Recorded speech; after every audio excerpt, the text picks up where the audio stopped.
Smith call. Smith says he was still trying to contact Hudson when the end of the train raced past signals telling it to slow down. Jack!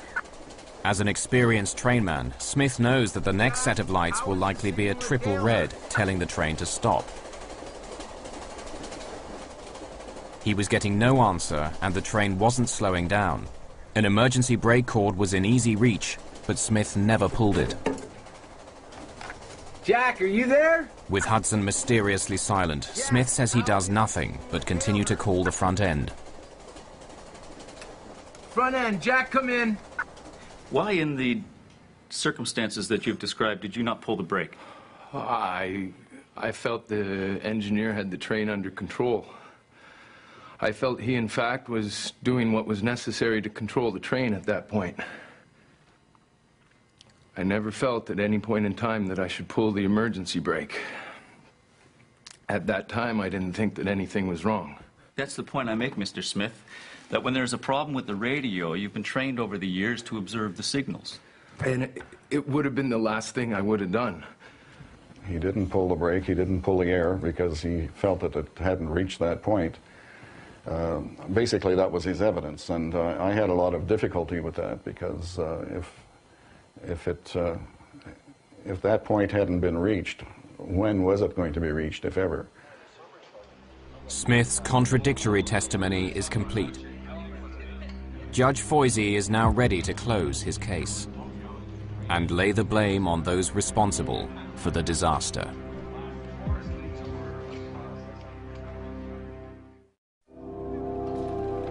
The inquiry into one of the deadliest train crashes in Canada is complete. 23 people were killed when a freight train crashed head-on into a passenger train near Hinton, Alberta. Chief Investigator Renee Foisey has explored every angle, from technical malfunction to human error. He's now ready to deliver his report on what went wrong that day. In his 205-page report, Foisey parcels out the blame, naming all the key offenders. Foisey writes that the train's engineer, Jack Hudson, failed to observe and obey light signals, commanding him to stop his train before it entered the single track. If Hudson was unable to do his job, brakeman Mark Edwards failed to intervene. He also ignored the light signals and didn't brake the train before it entered the single track. Conductor Wayne Smith was guilty too. He had failed to follow operating rules and pull the emergency brake when he couldn't contact the two men at the front of the train. With so many contradictions in his testimony, Foisey rules that the conductor's evidence is unreliable. I wasn't sure what had happened, and I went to my back desk. I jumped on from the cupola and ran for... It seemed like we were just keeping going. There was no immediate stopping. The caboose kept sliding. Instead, Foisey emphasizes that Smith, like Edwards and Hudson, was dangerously tired that morning. I just wanted to get home, actually, at the time. But the crew aren't the only ones Foisey blames for the accident. According to the Foisey report, Jack Hudson may well have had a stroke or heart attack before the collision. But CN management had known about Hudson's medical record for years. He managed to accumulate, I think it was 40 or 50 demerits, and at 60, you're fired. But after he got to that level, there were some other infractions which weren't recorded. Foisey also calls attention to the rules that were routinely ignored, such as rigging the dead man's pedal and taking the train on the fly. The conclusion we came to is that there was a lot to be desired on the part of CN, and that, yes, there was certainly some laxness and some complacency when it came to these areas. There is a lesson to be learned here. It's that when you have rules, you obey the rules, and you enforce the rules. If it becomes too much of a fraternity and of a buddy-buddy system, it gets lax, and problems occur, and this tragedy was one of them.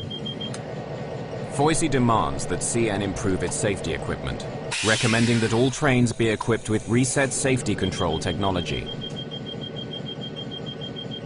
These systems are much more complicated than a dead man's pedal. If constant attention is not paid to the train, alarms sound and the train eventually shuts down. It's equipment which has proved valuable several times since the disaster.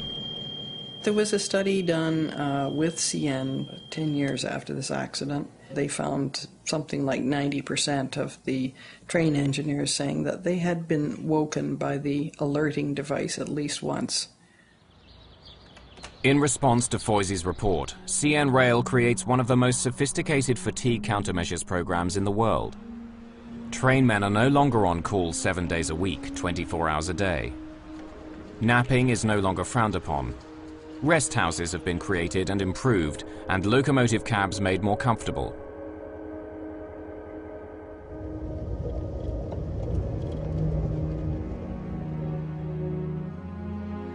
For the victims of the Hinton disaster of 1986, changes to Canadian railroading come too late.